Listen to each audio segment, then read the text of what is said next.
My name is Albert McCarthy, and that's A-L-B-E-R-T, McCarthy, M-C, capital C-A-R-T-H-Y. Mm-hmm. And I'm the National Director of the Korea War Veterans Association and past president of Chapter 299. So, tell me about this reunion. Is there any unique about this reunion? Well, every reunion we have is unique in itself because so many new people come together at one place. And although they don't know each other on a first name basis, or they may not have ever met each other, the fact that they have a common experience is the important part. There's an immediate brotherhood, a relationship that's there. So is it unique? It is unique.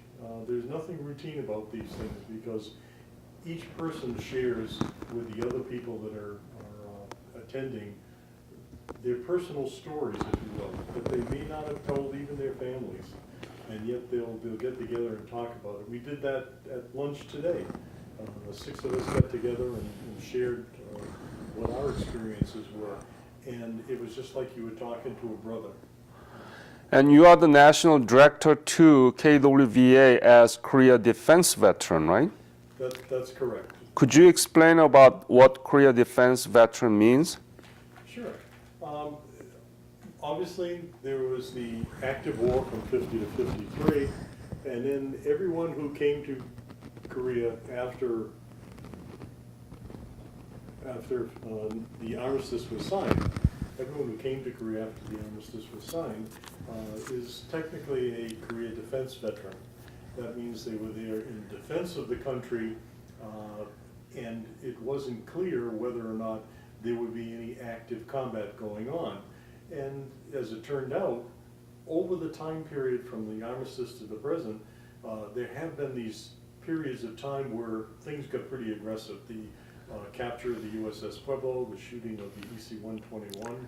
1968-69. Yeah, And? 64 lives.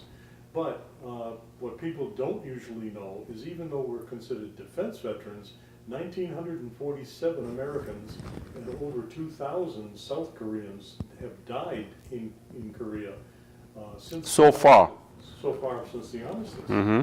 And it doesn't look like that's going to be abated. You never know what the regime in the North is planning. Now, there was a period of time when the defense veterans were in Korea that is now referred to as the Second Korean War, and that was from 64 through 72. And during that period of time, the People's Republic of North Korea became very aggressive, sending infiltrators down almost on a nightly basis, either to blow things up, take people hostage, or poison water supplies, like a village well, that sort of thing. From 64 to 72, yes. that you call as a second wave of the Korean War? Yes. Wow. And the United States government issued a medal called the Armed Forces Expeditionary Medal for service during that period of time. I have one myself. And what that does is it qualifies you as a war veteran. Army Forces Expeditionary. Armed Forces Expeditionary Yeah. Service Medal. And that qualifies you as a war veteran. So even though people are in general classified as a defense veteran, there was that period of time when they were classified as war veterans, even though we are defense veterans too. Kind of unusual. Now, the people who are defense veterans run into some difficulty because there hasn't been a lot of information about Korea since the end of the war. And that's what makes it difficult to recruit other people into the organization. First, because people don't know who they are, what they've done, why they were even in Korea. Secondly, the United States government really didn't try to help the issue at all because they didn't want people knowing that we had such a large presence in Korea at the same time as the Vietnam War. So they played up the Vietnam War and played down anything that went on in Korea. So when the Pueblo occurred, it tried to push that to the back pages of history and the newspapers. The EC-121, they just kind of wrote off the fact 64 people died in that attack. You had gunboat attacks. My experience, since I was assigned to the National Security Agency when I was in Korea, was we would have knowledge of all the different events that were going on around Korea. I'll give you an example. Even though it was supposedly a defense veteran period, there were 12 barrels floating in the Han River, and we were informed that these barrels were floating in with the tide. Well, obviously, why would barrels be floating in with the tide unless a ship sank or something like that? Well, what the North Koreans had done is they had taken 55-gallon drums.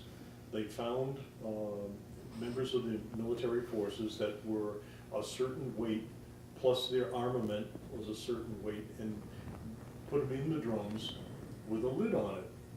And the drums would float down the Han River, and they would only be like 4 inches above the water. The rest of it would be submerged.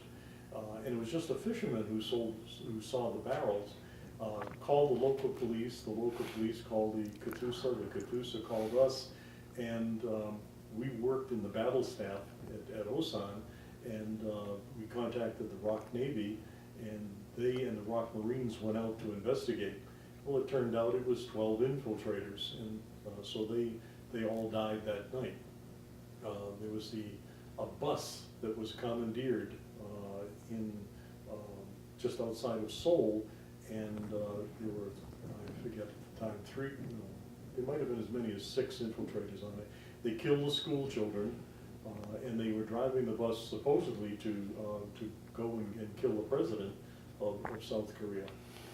And we had learned about it, and so we coordinated everything with the ROK government, and the infiltrators were intercepted and killed.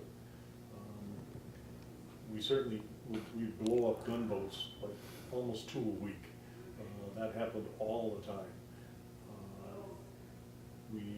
One interesting thing, I used to have to go to a meeting in Japan, so that it was away from the Korean Peninsula, and we would discuss all of the NSA activities that would occur in all of Asia. And one of the people that I would meet would be a person whose code name was Birdcage 22, because we couldn't use his name. We actually would use the numbers so that you didn't have to say him or her. I was talking with 22 and 22 said. And he was quite interesting. He told me that he was a Swiss citizen. He's dead now. He was killed. But he would come down from North Korea. From North Korea? From North Korea. So he lived in North Korea? He lived in North Korea. He was a spy, and he lived in North Korea and had the ability to go between the North and the South. He was supposedly a Swiss citizen. So in any event, he would come down, and we would fly over to Japan. And that was pretty routine for a few months. But then he had to broadcast in the clear that there was a setup taking place, that what happened was they sent 2 MiG-17s, which were at that point in time were very old and slow vehicles.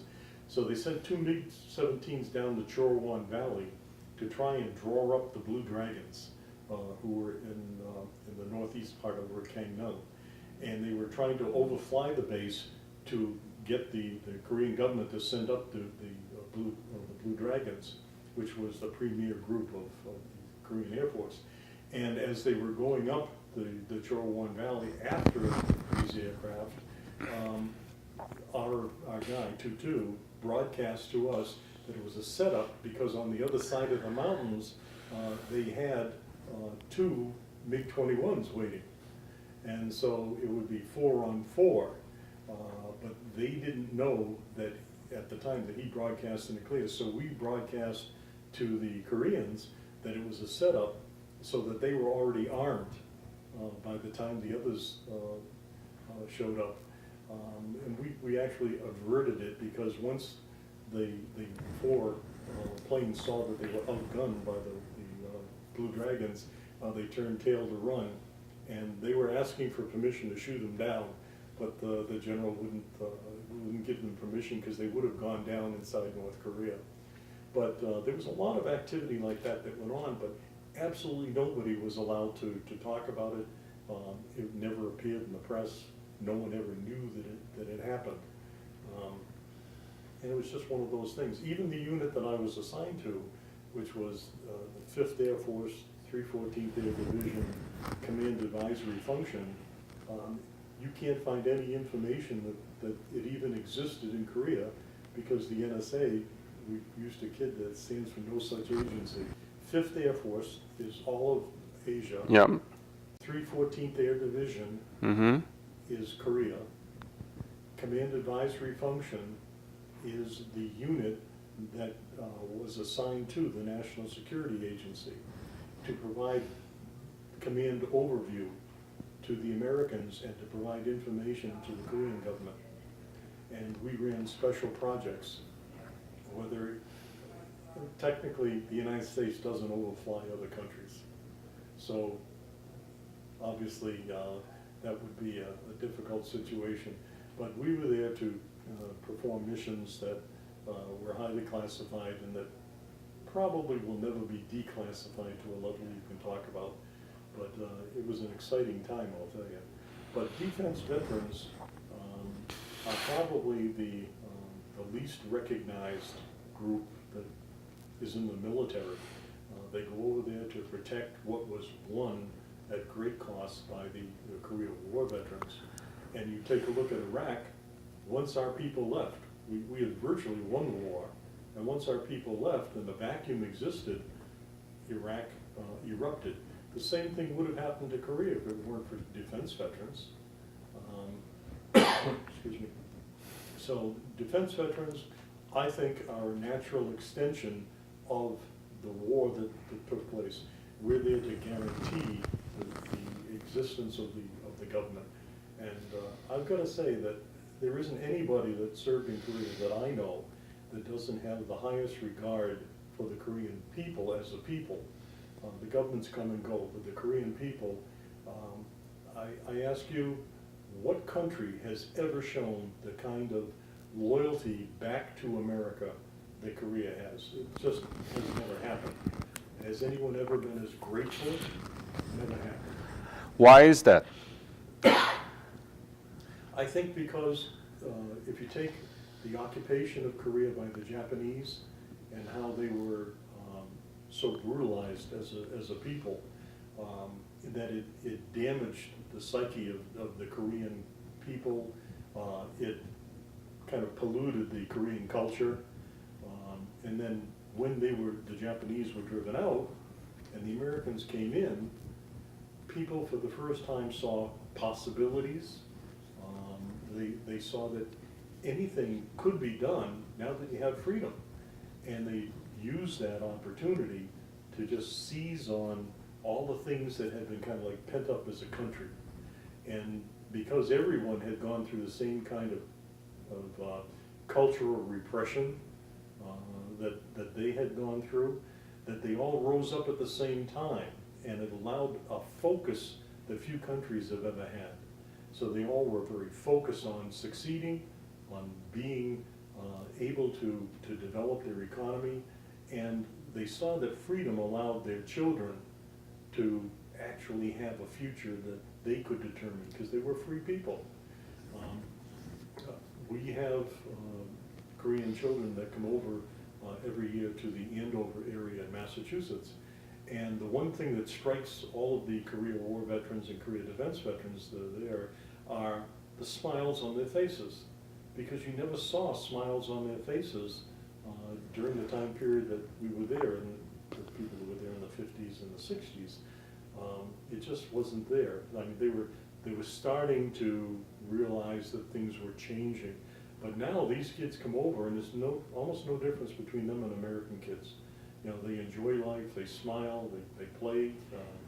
It's heartwarming to us to know that we had a hand in creating that kind of freedom to them. So let's put it in this phrase.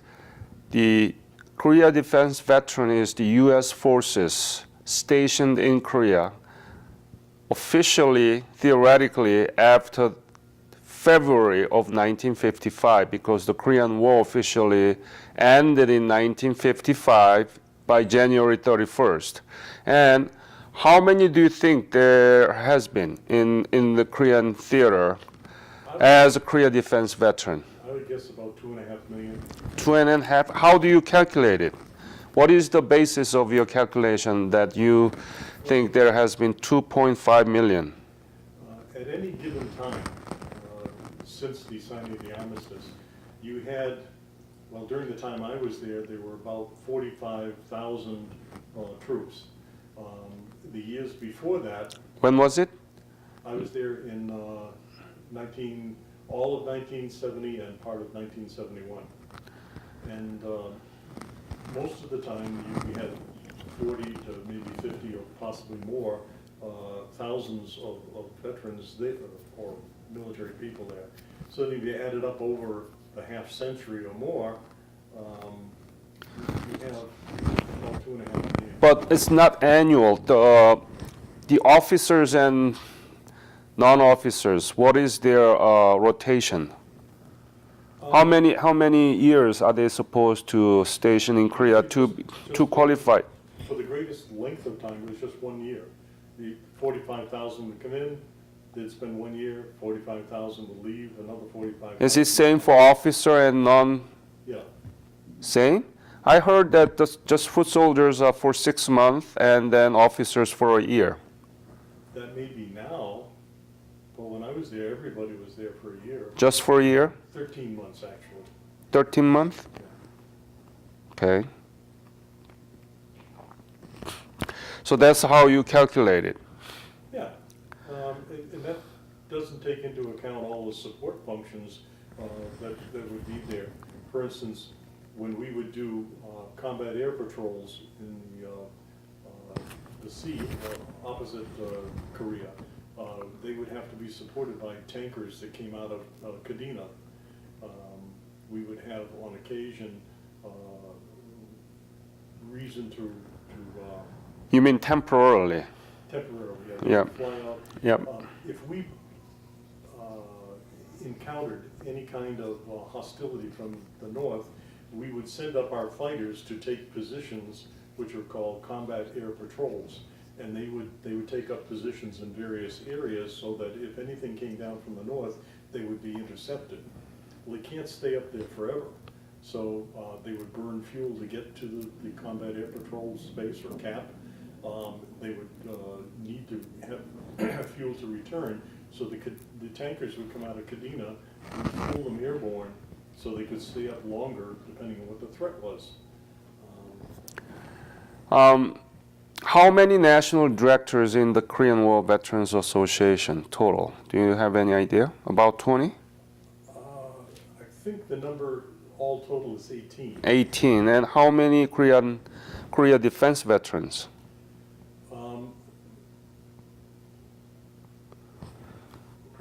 4, 5, No, there's about 7. 7? Yeah.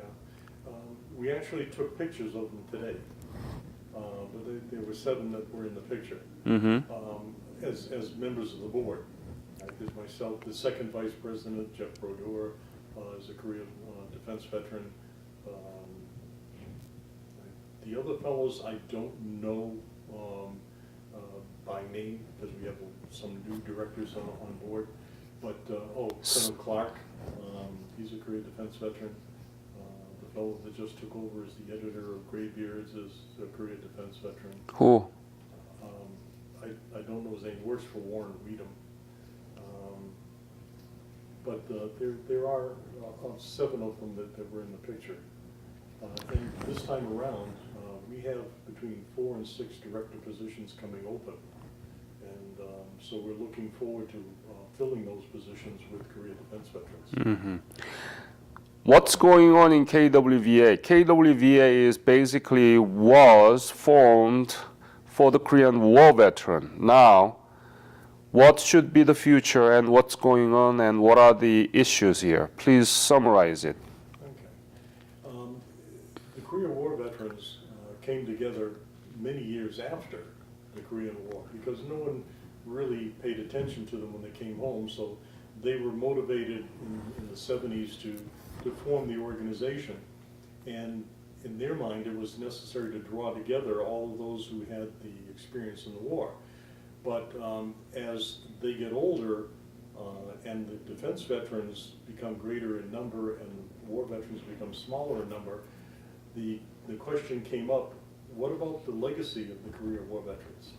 And they came to the conclusion that the Korea defense veterans were literally the legacy of the Korea War veterans, much like the country of Korea recognizes the defense veterans of the legacy. So there was a beginning of an overlap. And at first you had only one, which was Jeff Broder. Then As a director. as a director, and then Art Griffith joined the board and as a director of finances. And then Art died, and then I was brought onto the board. And now we've added these other gentlemen who are Korea Defense, and probably more, because the average age of the Korea War veterans right now is 85. So it's the whole idea of legacy. You had, just as an example, and I try to cite this whenever I speak to a group, you had the folks who were in Korea from 45 to 50 who liberated Korea and helped it reestablish its nationhood. Then you had the people from 50 to, if you want to use 55 as the number, 50 to 55, who protected it and guaranteed that it existed. Then you have the defense veterans who make sure that it continues to perpetuate itself. And that's our role as Korea defense veterans, the ones who go there and become defense veterans and who join our organization are the legacy of both the Korea War veterans and the country of Korea. So are you going to change the name from Korean War Veterans Association to Korean War Veteran and Korea Defense Veteran Association? That came up at our annual meeting this week, and it's going to be studied, but I think it's actually going to happen. They've asked Jeff Brodeur to come up with designs of the patch for the Korea veterans saying Korean War and Korea Defense Veterans. That way they're recognized. The Korea service, the idea of Korea War and Korea service veterans didn't quite address the purpose. So we're trying to rectify that now. Absolutely. There wasn't a lot of pushback, so I expect it's going to change. Mm-hmm. And there are some resistance in the side of Korean War veterans that they don't want to see the name change at all. And they see that KWVA has to expire when Korean War veterans pass away. Well, yeah, the really hardcore people who believe that are now fewer in number and are generally not on the board anymore. They've gone away. The people that are now Korea War veterans who are now on the board are very solicitous of Korea defense veterans. So I think the days of separation are actually numbered at this point. I think this is the last year you're going to see any pushback. And I think by this time next year it'll be Korea War and Korea defense veterans. Mm-hmm. It has to. Otherwise, Korea War veterans will become a last man standing organization, and that they're killing their own legacy. So what is your vision as a Korea defense veteran? I see the emphasis, the importance of Korea defense veteran contributed to the Korean economic development and the global partnership between US and Korea. This is amazing. It's never been really properly illuminated, even academically not been researched about it. That's why I'm very interested in doing research about it. I'm doing study, and I'm going to include the chapters in my book about the Korean War and after.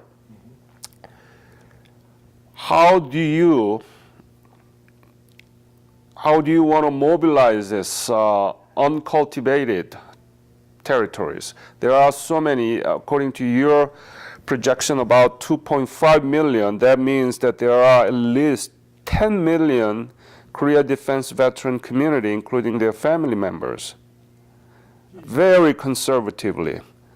And how do you want to cultivate this? Well, actually, again, this week, we had a woman, Mary Cheney, who came in and spoke to the group. She is a very well-known political marketing person. She helps those running for office to come up with their strategies to run for office. And she came in and talked to us because she had a relative in her family who was in Korea, and she became interested in the Koreans and also in the Korea veterans. And when she heard that we were here, she put a proposal together, and she looked at how we were going out trying to recruit and said essentially we were doing it all wrong. And she came in and gave a 1-hour presentation on how we could use social media, how we could leverage newspapers, magazines, television, community TV programs. What she wanted to do was what I had suggested a few years back, but we had the hardcore war people. I had suggested that we use focus groups to find out among the Korea defense veterans what's important to them. Why would they join the organization? She wants to do that. And then based on that, put together a plan. What do they read? What do they look at? How do they communicate with each other and that sort of thing? And then use those medias to get back out to them. And her organization would provide us with the sophisticated marketing techniques and people to help guide us in that direction. But it would be extremely expensive, what she put down. So then the question is how to fund that. Well, I brought up the objection that another organization was being formed in Korea to address Korea defense veterans. Do you want me to even talk about that? Yes, please. Who is that? What is that? General Sharp. Yeah, and what's going on? Okay, so General Sharp was the 4-star general that was in charge of all forces in Korea. So he is very well known, had a lot of influence, not only on the military, but the government in Korea. And that can't happen unless you also have influence on the economy of Korea and the companies that make that economy vibrant and who depend upon their protection from the military. So there's a synergy between them and a comfort level that his knowledge, his connections, his power in the government, even though he's retired now, hasn't waned. It's still effective. And he's going about trying to organize a Korea Defense Veterans Association because he was under the impression that the Korea War Veterans Association was a last man standing organization, and he was going to come in and presented himself as the hero. I will come in and I will protect your legacy, and I'm going to form this organization. But the whole thing is, I'm going to do this, I'm going to do that, without realizing that he's talking to people with Korea defense veterans in the room. And we brought that to his attention, that you're going off to create an organization that essentially is going to kill the KWVA. And he was shocked. And he, without comment, he just left the room. So he's gone off to do it anyway. But being generals, that's what they do, right? Whatever they think is, I know I'm slamming generals, but yeah, they are people who are catered to for so long that they become their rank. So he's off using his connections to raise money that he would then have the ability to pay people to do the things that he personally doesn't either want to do or that he doesn't know anything about, but he would use his leadership ability to get money and then to fund an organization. We're a group of people who do everything ourselves. We don't have that kind of of funding and backing. So he will have a definite advantage.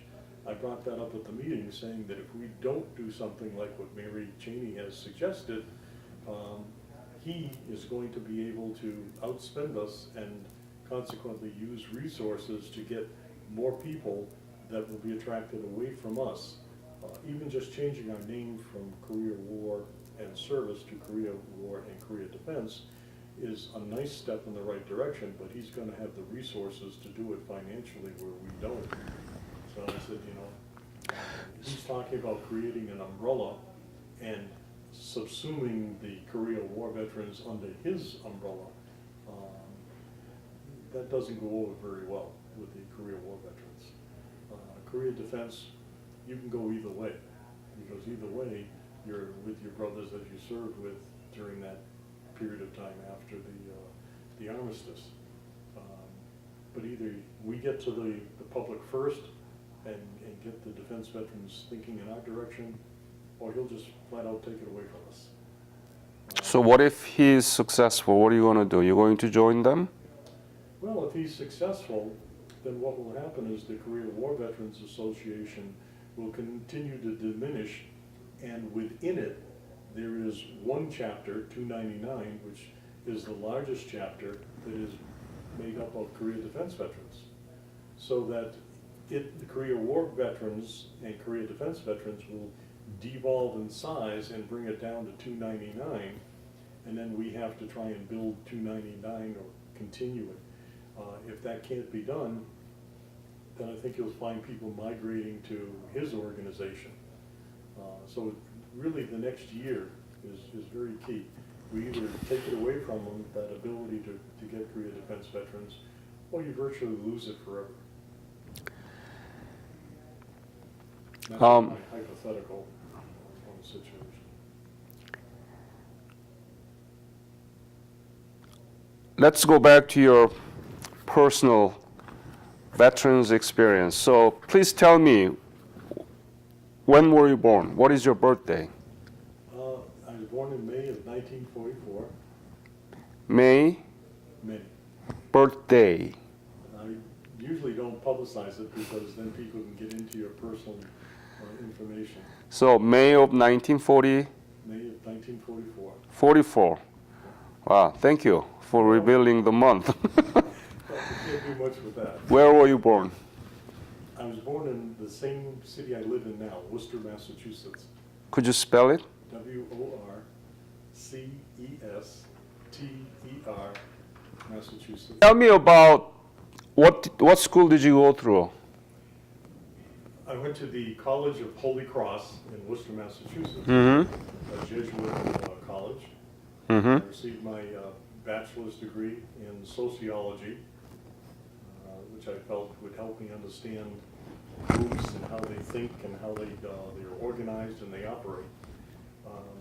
American sociology, American, not Europeans.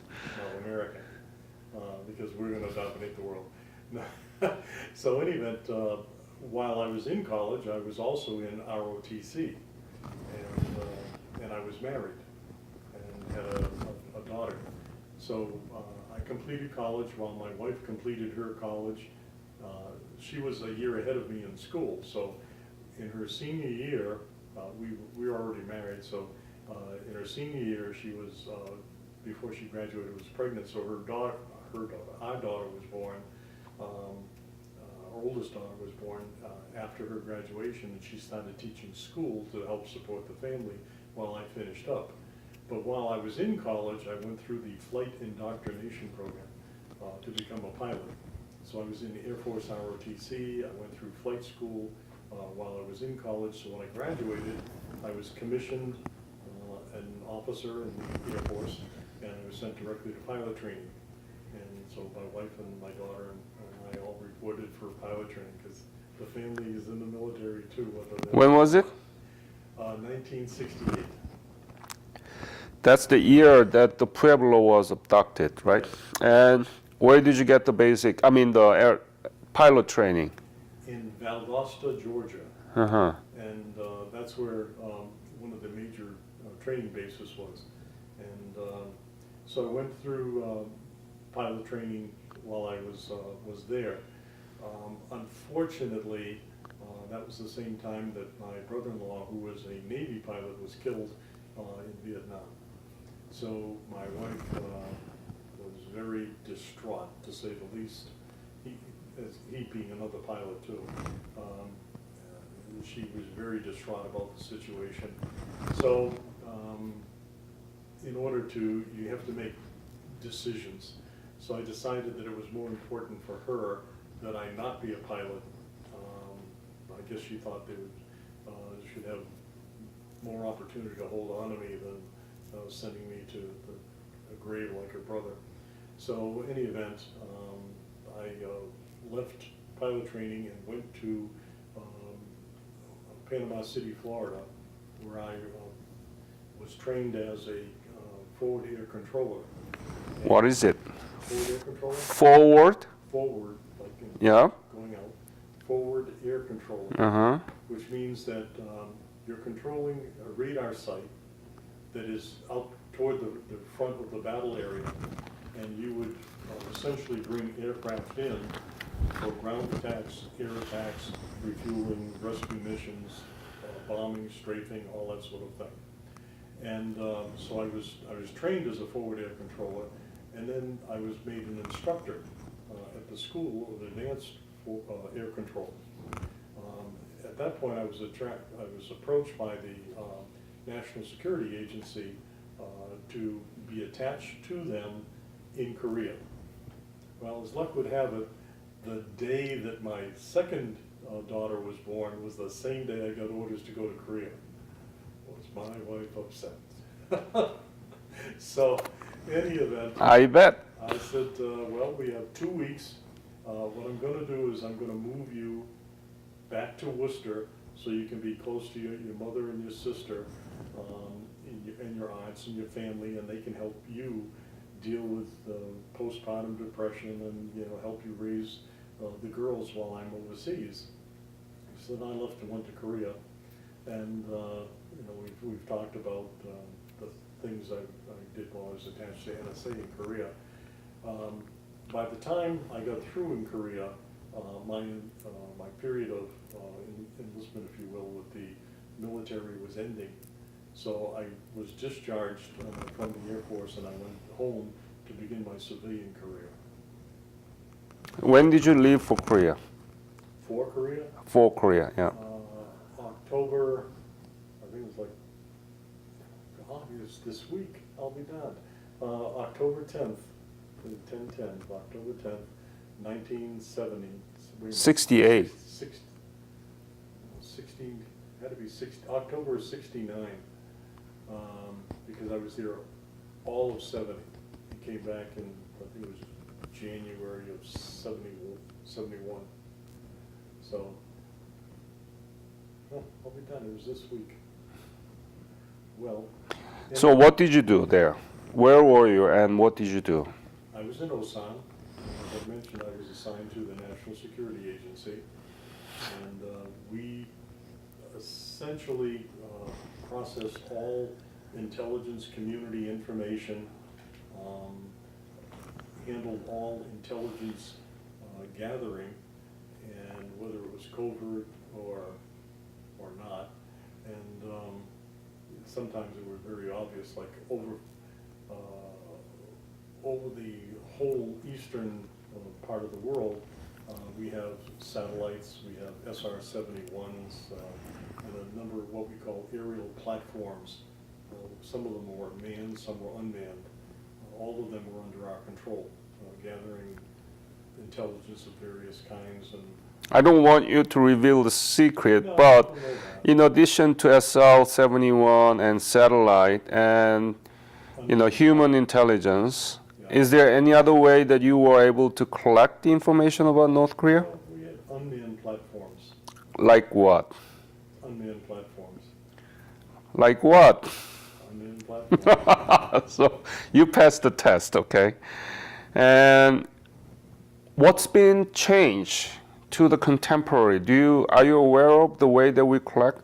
Now there's not much from the human intelligence. Well, if you were to see the movie Snowden,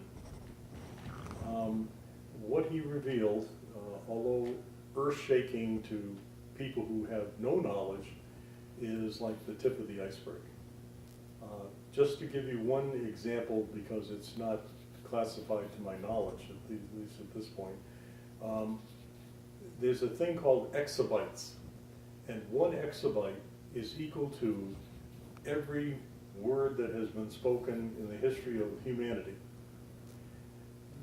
NSA has facilities, the capacity of 5 exabytes. And so they do, as Snowden was alluding to, monitor every voice, video, and digital communication in the world simultaneously. Echelon. And it goes beyond that, but they can do that with relative ease. So there's not much that they can't know about. It's a question of operational requirements. So you think that current Obama administration and all the intelligence agency knew when North Korea were testing the nuclear weapons and testing their missile capabilities, but just pretend not to know about that? I'll leave it up to you to extrapolate from what I said whether or not that's true. But there's no way in hell I would talk about something like that on the camera.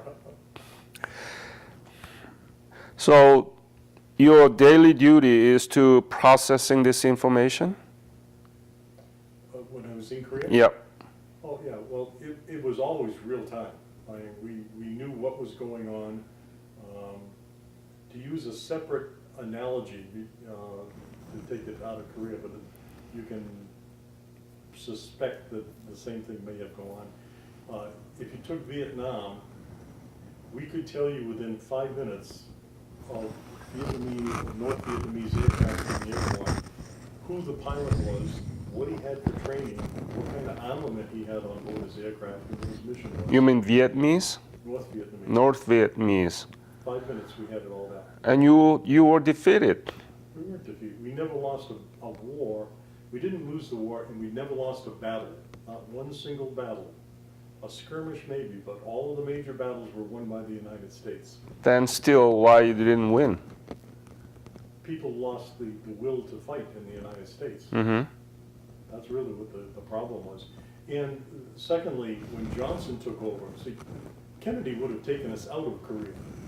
And certainly he and his brother Bobby were intent on doing that. And I think he angered the military-industrial complex, and consequently, both of them were assassinated. And that would be my belief on why they were killed. And not Castro and Cuba and all of that. It was military-industrial complex killed him. But Johnson, however, was in tight with the military-industrial complex. But he had an ego that required him to control everything. And when you have civilians trying to control the war, it's not going to work. They're going to screw it up. And consequently, he took a lot of the targets that should have been bombed off the table. Why do we allow England to provide munitions and other supplies to North Vietnam and not get bombed in Haiphong Harbor? Because Johnson said we're not going to bomb Haiphong Harbor. So England made all that money supplying North Vietnam to attack South Vietnam and America. You have great allies. Yeah, well, I never thought they were our great allies anyway. Okay, so let's go back to the main topic, which is... But knowing that we could do that kind of, put together that kind of information in Vietnam during the same time period that we were in Korea, you can decide for yourself whether or not it would have taken place in Korea. And what about your life in Korea? What did you think about that, looking back those years in 1970 and 71? And it was first time for you to be in Korea. You were in Osan Air Base. I am very familiar with that. And what was Korea to you at the time? Well, first of all, the first thing that strikes you, I think, is the Korean people themselves. And I've said I think they're terrific. Second thing, once I started getting my clearances squared away so that I could work for NSA in the mountain, not Mountain Hill 170, once I started working inside there, I was amazed and pleased that the United States had the capabilities that we had. I was perhaps dismayed by the politics that get involved and what you're going to do with the information that you have and how it's processed. It did get me into trouble once when I questioned something, but I was able to get through that problem. But I think South Korea, although there's a lot of saber rattling in the north, South Korea is in pretty decent shape with the military that they have, the weapon systems that they have, and if push came to shove, the information that we have that could stop any preemptive move by the North if that was the will of the people in charge. Sometimes things happen and they're allowed to happen for a purpose. May not always be a purpose that people would like, but it's the people in charge decide to go in that direction. I really have to dance around this issue because what I do know is going to get me in a lot more trouble than anything else. But all I would say is I think I never had to worry about if there was an ultimate situation, clearly we would win. There's no question in my mind. I was so amazed by our capabilities that people today don't even know we have. I just never worried a day after, once I was in Korea, I never worried a day after that whether or not we would prevail, given all the things that we have and the capabilities that we have. And yes, we can know in advance about a lot of things. It's just whatever the political will at the time is. That's why this election is so important. The globalists are trying to take over in the form of the Democrats and Hillary Clinton. They have to be stopped. Have to be stopped. You want to leave this to Trump? The things that he wants to get done, especially with the military, are the right way to go. His manner reminds me of Harry Truman. He says what's on his mind, whether you like it or not. But of the two, you're either choosing between socialism or capitalism.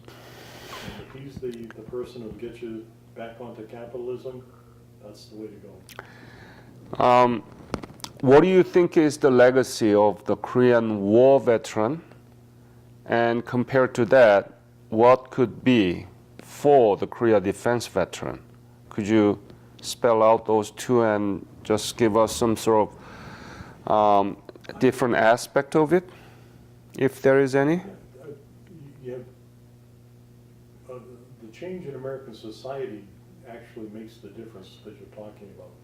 The people who went through the war in Korea came out of a society in America that highly valued loyalty, integrity, dedication, following through on your mission, believing in the righteousness of your cause, and doing whatever it took to advance that cause. That's the last leg of the Great Generation. That's the legacy that went to the Korea veterans, many of whom initially were from the Greatest Generation. Korea defense veterans, over that long span of time, the culture here has changed and has become more self-centered.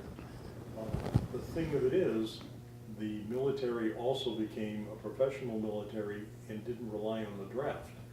So the people who go into the military, who become Korea defense veterans, still have a lot of that patriotism, but they have more of a blend of patriotism for the country and self-purpose and self-gain. And, you know, when they go over and they're there is no option. They're professional military, they gotta perform. But in their personal lives, in their private time, you have the other aspect that I don't think the Korean War veterans had. They were focused in pure military, 24 hours a day, 7 days a week. These people are military while they're on duty, and off duty is my private time and my enjoyment and whatever I want to do, which isn't to belittle them, but they're the product of their society. You know, so when I was there in that late 60, early 70 period of time, we still had engagements going on, so it was a very real tense situation. But after that, it was just sporadic, so that it still allowed the culture to seep into the military. And like I said, it's more of a job for people than a commitment. Right? I'm committed while I'm doing my job, but once I'm off my job, I'm off the clock. And that was not an option. It was never considered an option for career war veterans. But can you put it in a context of South Korea, the legacy of veterans? I mean, it may be too obvious, but my focus is in the legacy of Korea defense veteran, because I've been talking about a lot on Korean war veterans' legacy. So if you can put the legacies in the context of South Korea, the changes that made during the war and during the Korea defense veterans, and its relationship with the United States, what would you say that? Well, first of all, coming at it from the other point of view, Korea is not a very large country, and it's surrounded by the Russians, the Chinese, the North Koreans. And Japanese. Yeah, we all know them. Well, in any event, they're surrounded. They need a constituency here in the United States. And you look and you say, who would be the least bit inclined to support or even listen to the government of Korea? You can say, well, if the people of Korea call out for help, what's going to happen? Most people will yawn because they'll say, where's Korea? Because they don't know.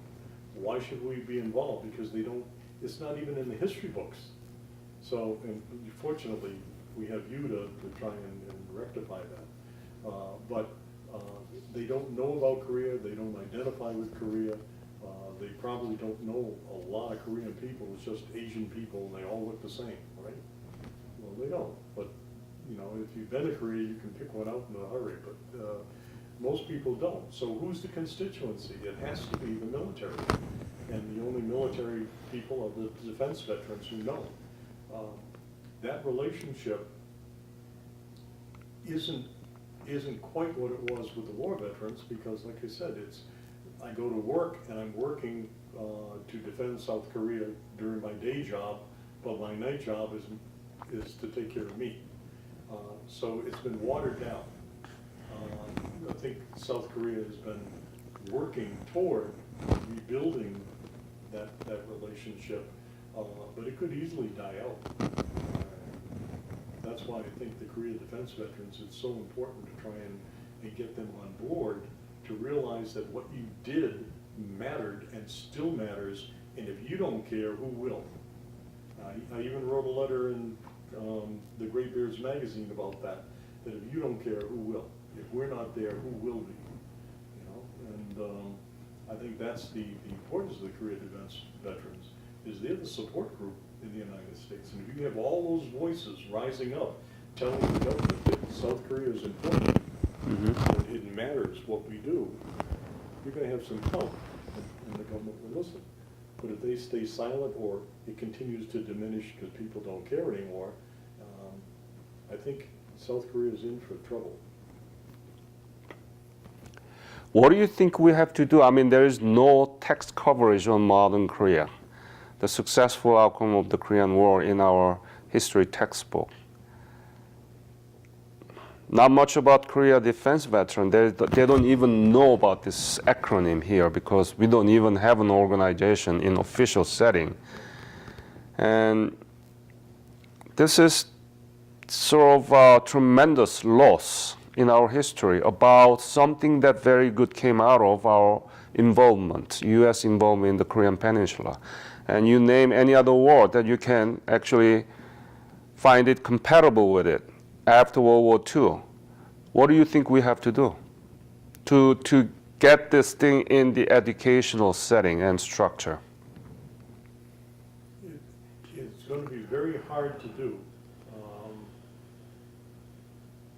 The teachers who teach the social studies and history and all of that, they're ignorant in a benign way. They're ignorant of the whole situation. They were never taught. Unfortunately for them, because they're my age or older, and maybe like my children's generation, most Korea war veterans didn't talk about it when they came home. People didn't want to know about it. The government tried to bury it. So it was literally just pushed out of the consciousness. So how do you bring it back in consciousness? I think it's going to be extraordinarily difficult, simply because people have no reason to even think about Korea. They may be seen as an economic power that competes with us. That goes against the relationship that is trying to be built. FTA by Trump. Well, yeah, he's painting everything with a big brush. Korea, Japan, China, the world, you know, but that, a lot of that's political talk. I think the guy will compromise because he is very practical. Yeah. But I don't think much can be done beyond getting the Korea defense veterans to start coalescing as a group. That see, one of the problems is that it used to be you would deploy an entire group at one time. They went over at one time, they came back at one time, they all realized a common history. Now, like, It's all individual. this guy goes to this base, that guy goes to that base, somebody shows up on one day and they say, well, where's the other guy? Well, he deployed home. And they're going in on individual selective basis, depending upon their skill set. Not deploying like the whole 2nd Infantry Division goes over and they all come back and they're replaced by 3rd Infantry and they're replaced by 7th. They were just replacing units. So there isn't any common purpose. The other thing is, Korea defense veterans find it very difficult to get into the VFW and the American Legion. Well, not so much the American Legion, but the VFW. And there are no venues, no opportunities for them to get together.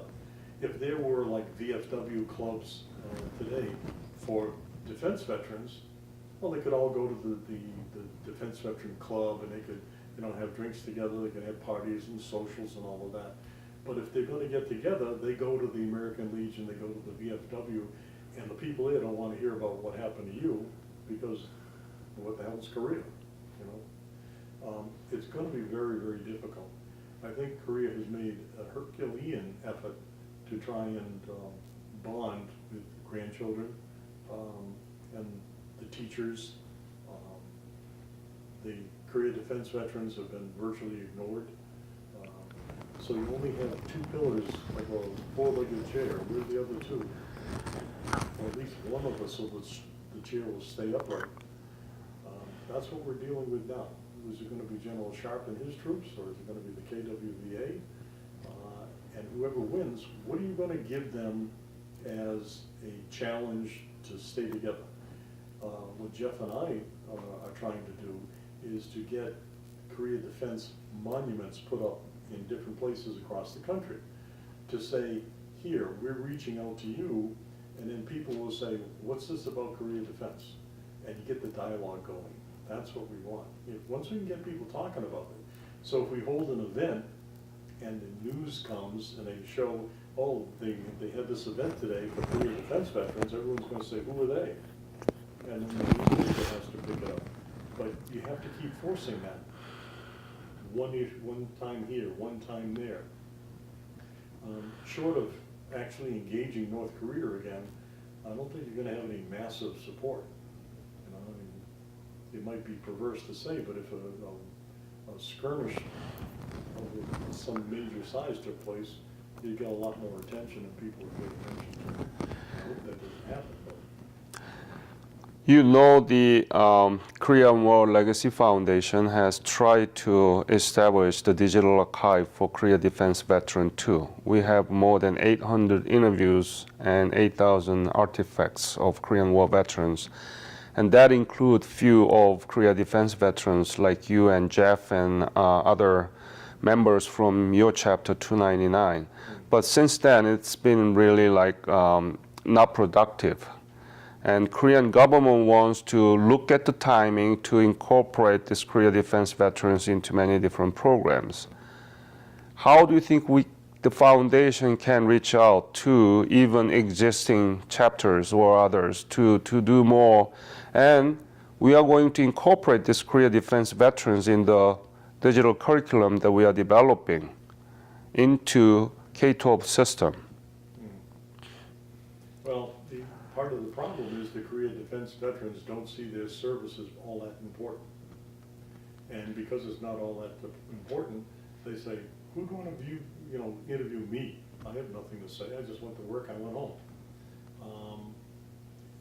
So there isn't sometimes they're embarrassed because they say, well, why am I going to join an organization as Korean War veterans? I didn't see combat, I didn't do anything. So it's a whole motivational kind of thing.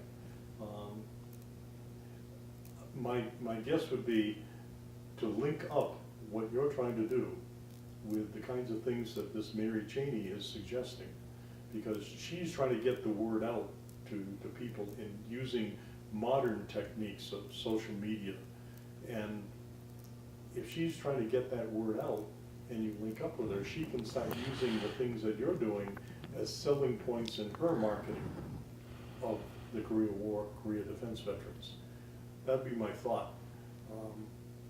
Because other than that, even if they poured money into the KWVA, if the KWVA doesn't do some sort of a program like this woman is suggesting, they're just going to hold events for themselves. And they all get together and they pat each other on the back, and nothing gets done to expand the organization. And the 85-year-old Korea War veterans are not doing a lot to bring in Korea Defense veterans, because they don't know any. They don't hang around with them. They go to the rest home and they talk to each other. I know that's kind of demeaning to say that, but really they only have so much energy left. But I would say you have to have some sort of a marketing campaign, and it has to be augmented by putting up monuments, doing the Korea Digital Memorial, the Legacy Foundation, the visit tours. They don't hurt, but I don't have any magic wand to say this is the thing to do and it's going to cure everything. I see magic wand over and there, and No, those are my fairy wands. I grant wishes to people, like my dog.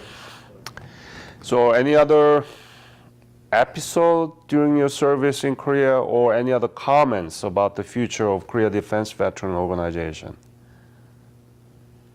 I think the episodes in Korea are best left alone. It just gets me in trouble.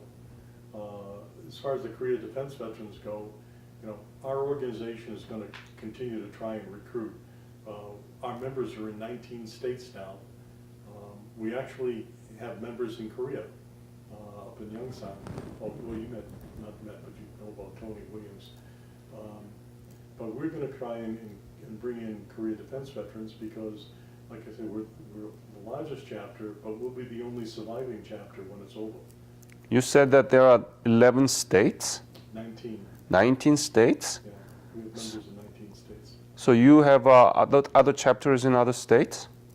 No, they all belong to 299. Okay. Yeah. And for the most part, it's because they weren't particularly welcomed into the KWVA chapters in their local area. So there is only one official chapter of Korea Defense Veteran. 299. Thank you very much for talking about how Korea Defense Veteran has to be organized and what are needed and so on.